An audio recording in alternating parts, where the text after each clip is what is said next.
What's going on, vloggers, bloggers, and everyday toilet brewers? It's time for another episode of Toilet Vlog Brewing Show, but we're back at it again with another hot sauce. This time, we're doing Trinidad scorpion peppers, and we're going to actually do a saltwater ferment.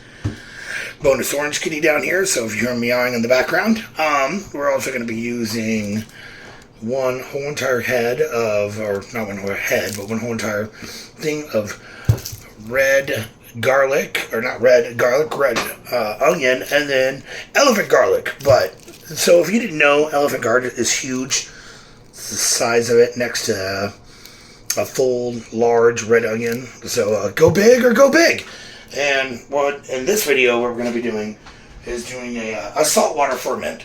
So I've done a couple other episodes of home brewing with hot sauces, but I never included the whole entire making of the salt brine and everything like that. But this is what we're going to be using to emulsify it with, so it's going to be really good in the end.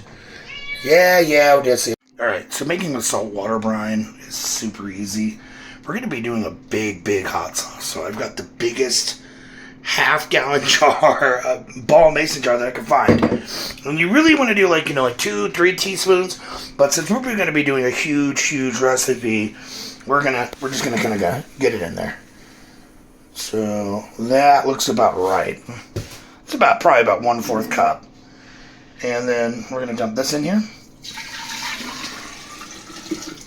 and get that all mixed up. Probably gonna need more water than this, so we'll be back. So I topped that off with just a little bit more water, and then I changed it from there to there because we're going to be putting all of our stuff in there to begin with. I don't know why I dumped it in there, but yeah, that is our 1/4 cup of salt and water. It's warm water. I know it looks a little bubbly, but that's just because of the salt. I'm going to go outside and harvest all these Carolina Reapers. So I know in that previous part I literally just said Carolina Reapers, but I really meant to say Trinidad scorpion peppers. Sorry. But yeah, here is my Trinidad scorpion pepper plant. He's a little, droopy. Mostly because he got really top heavy, and there you go. But yeah, you can see how these guys came out. I mean, look at that. There are literally hundreds of them. That really dark guy right here, that's crusty one right there, we're not going to use those. But I'm going to get these harvested, and then, we'll go from there. And we're not going to rinse these off. We're not going to sanitize them or anything. We want to use the natural yeast that's already on these plants. Oh yeah, another rumor I want to dispel real quick. Kara's here. The whole entire thing where you got to wear gloves to handle these guys. No, you don't. When you're cutting them open and actually breaking the skin itself, look. Nothing. When you break the actual skin itself, then yes, it's horrible, but yeah, rumors are stupid.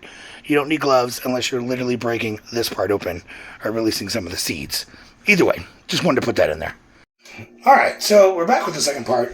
And one of the things I wanted to show you was, like I said, we're not going to be washing these. We want to use the natural, yeast that are already on these.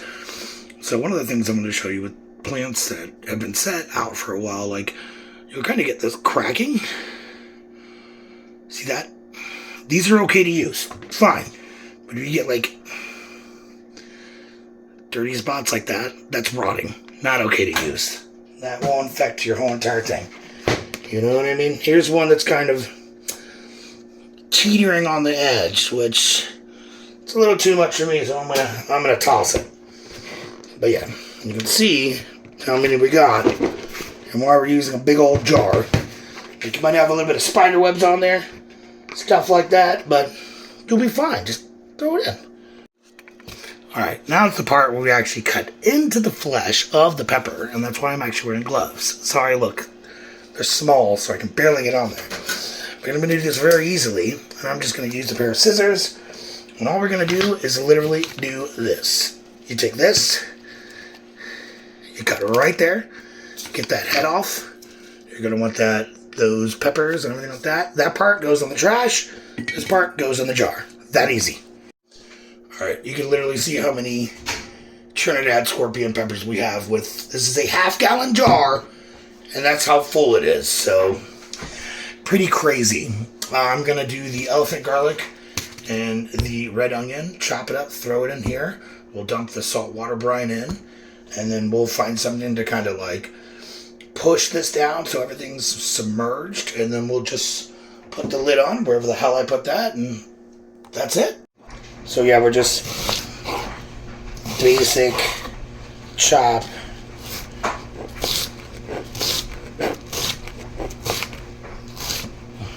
And then right in to the mason jar. Don't worry about breaking it up. It's going to naturally do that to the water and everything like that.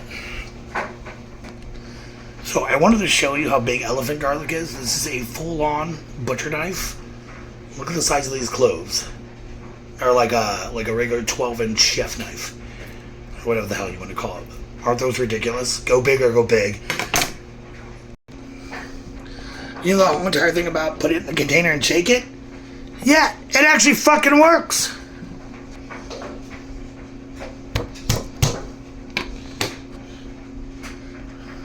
Smash them, don't slice them. Alright, there's all the elephant garlic in there. And all of the Trinidad scorpion peppers. There's our saltwater brine. And this is literally what you do, guys.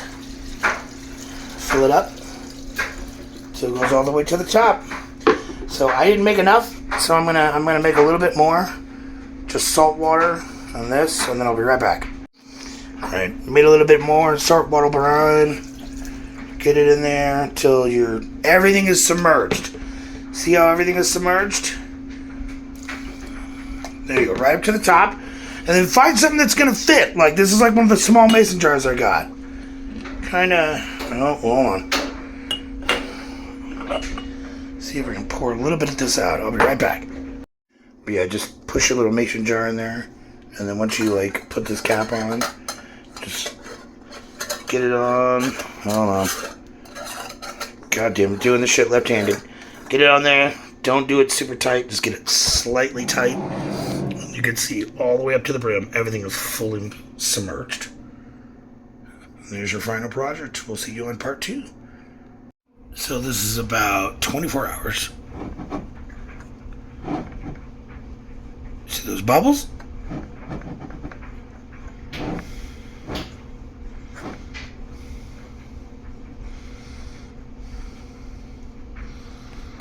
So this is probably 4 days now.